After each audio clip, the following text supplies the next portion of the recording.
Hey guys, name's Paul. I'm a woodworker. Been a woodworker for over 30 years.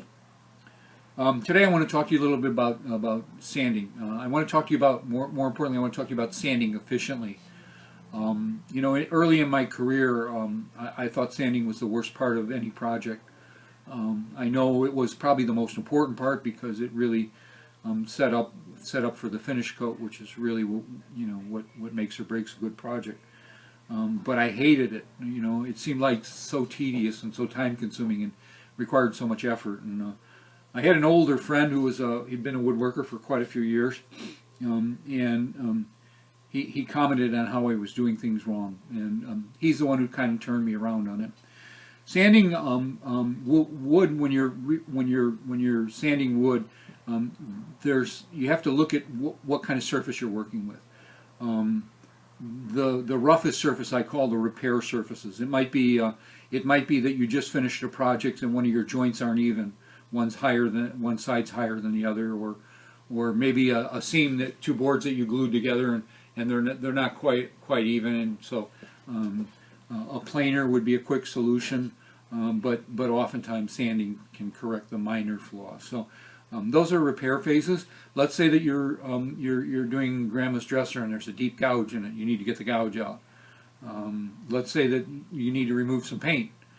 Sanding isn't the most desirable or preferred method for me for removing paint. I prefer chemical strippers, but sanding can do it. If you have deep scratches, that's the repair phase. For those phases, I would recommend an 80 to a 100 grit sandpaper. Sandpapers is measured in grits. The lower the grit, the coarser the paper, the more wood it removes quicker. And you want quick. You don't want to spend a lot of time. Look, listen. Either the sandpaper is going to do the work, or you're going to do the work. It's either the energy, the results come from the sandpaper, or it's energy on your part.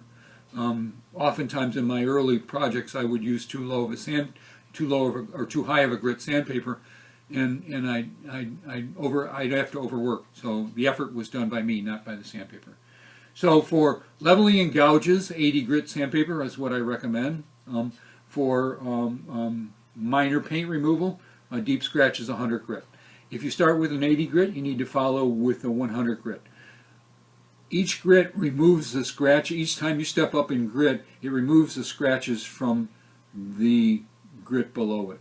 So 80 grit is going to put some pretty deep scratches into your wood. 100 grit is going to remove a lot of those scratches, but leave its own scratches. From there, you move into what I call the prepare phase. What you're preparing for is to put down your stain or your top coat, clear coat. Here you would start with a 120 grit, or you would follow the repair phase, 80, 100, 120. And you'd move to a 120 grit. 120 grit is the workhorse of the prepare phase. Most of your sanding work. For new projects and for projects, maybe you bought a piece of unfinished furniture, or maybe you just made a project. 120 grit is typically where you would start. 120 grit leaves modestly deep scratches, so then you would follow that by 180 grit. By the way, this sounds like a lot, but the real work comes in the lowest grit sandpaper that you use. The hardest work is going to be in the low grit, because that takes the surface to where it needs to be, and then each sequential step above that, just all it does is takes the scratches out from the lower surface. So it's very quick and it's very fast. So if you follow the sequence, it's very easy. So in the prepare phase, it's 120, then go to 180. If you're going to put down stain, you stop at 180. You don't want to go above 180 if you're going to stain. What happens is stain absorbs into the wood, and grits above 180 actually start to polish the wood. So what it does is it stops some of the absorption of the stain. So stop at 180. If you're going to put down polyurethane, lacquer, shellac, or an epoxy finish on it, those are surface coatings. They're clear coats that lay on the surface. They don't absorb into the wood. They just stay on the top. What they do is they fill in the minor scratches that are hardly visible to the human eye, but they fill in the minor scratches they're non-detectable anymore. So you can stop at 180 for that. Once you do the stain, stain raises the grain of the wood, so you need to sand a little bit. Here I would move to a 220 grit, and I would lightly sand with a 220 grit. If you're going to put down polyurethane, the manufacturer says you can put down polyurethane. You can reapply typically within 4 hours. I don't recommend that. I never have. The problem that I have with doing that is if you put down a coat of polyurethane and the coat is flawed, if it has some minor imperfections, and you put another coat on top of it, now when the whole project dries, you're going to have to go through 2 or 3 coats of poly to correct the layer that had the problems on it. So I like to let my poly dry overnight. Then I like to touch and feel and observe it under light very closely before I put down the next coat. Poly will not adhere to another layer of poly unless the surface is roughened up a little bit. So here you want to do a very light and very quick sanding with a 220 grit just to create enough scratches so the next layer bonds to the previous layer of poly. So that, excuse me, that's where 220 is. If you're going to put down an oil finish, a penetrating oil finish, you need to go beyond 220 or 180. You need to get up to a 320 and then a 400 grit.